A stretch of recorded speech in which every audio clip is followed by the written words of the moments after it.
लगता है इस किस्म के स्कैंडल्स ने आजकल इस खित्ते का रुख कर रखा है। प्रिंसेस अल्मास, जिन्हें पूरा खित्ता बीबी रानी के नाम से जानता है, उन पर उनके ड्राइवर शेर आलम के साथ इन्वॉल्वमेंट के इल्जामात लगाए जा रहे हैं। ये इल्जामात उनके साबिक शौहर नवाब फिरोज ने लगाए हैं। इल्जामात की जद में आने वाली एक और शख्सियत अहमद खान गर्देजी की बात करेंगे, जिन्होंने अपने ऊपर लगे इल्जामात के खिलाफ सबूत तो दे दिए हैं, मगर वो लोग जो उनकी जात पर इल्जामात लगाते रहे हैं, क्या वो आज अहमद गर्देजी से माफी मांगेंगे? क्या इन सब में इतनी इखलाकी जुर्रत है?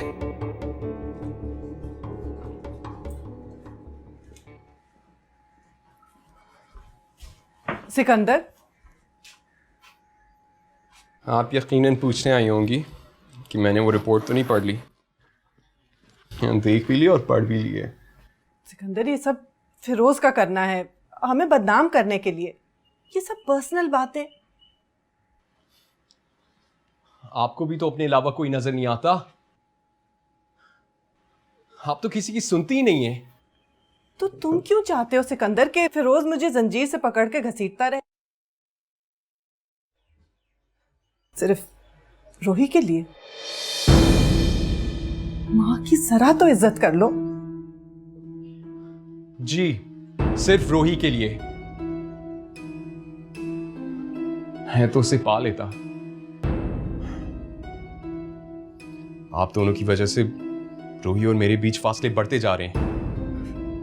तुमने कभी मुझ पे एतबार ही नहीं किया, इसलिए जो मैं कह रही हूं तुम्हें समझ ही नहीं आ रहा। क्या एतबार करूं मामा? कैसा यकीन? आप खुद मुझे बताइए, आप मेरी शादी किसी ऐसी लड़की से कराएंगी जिसके माँ बाप की पर्सनल बातें कॉलमों में छप रही हो? How and why do you expect Malook शाह's approval? और रोही कैसे मानेगी? तुम बस फिरोज को यहां से जाने दो, फिर मैं गारंटी देती हूँ कि सब कुछ बदल जाएगा। प्लीज मामा, मुझे कोई गारंटी नहीं चाहिए आपसे। और अपनी लड़ाइयां आप खुद लड़ें। अब I'll fight for रोही myself. सिकंदर, फिरोज यहां से चला जाएगा तो मैं खुद जाऊंगी रोही को लेने।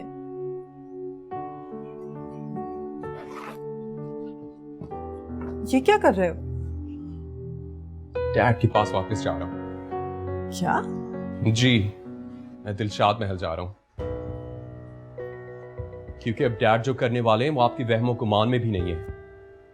सिकंदर, उसे करने दो जो वो चाहता है। मैं सब कार्रवाई कर रही हूँ कानूनी, तुम फिक्र मत करो। नहीं, मुझे डैड को रोकना है। मिन्नत करूंगा मैं उनके आगे, हाथ जोड़ूंगा मैं। सिकंदर, ये क्या बातें कर रहे हो? I regret मैं आपके साथ आया। I regret मैंने आपका साथ दिया।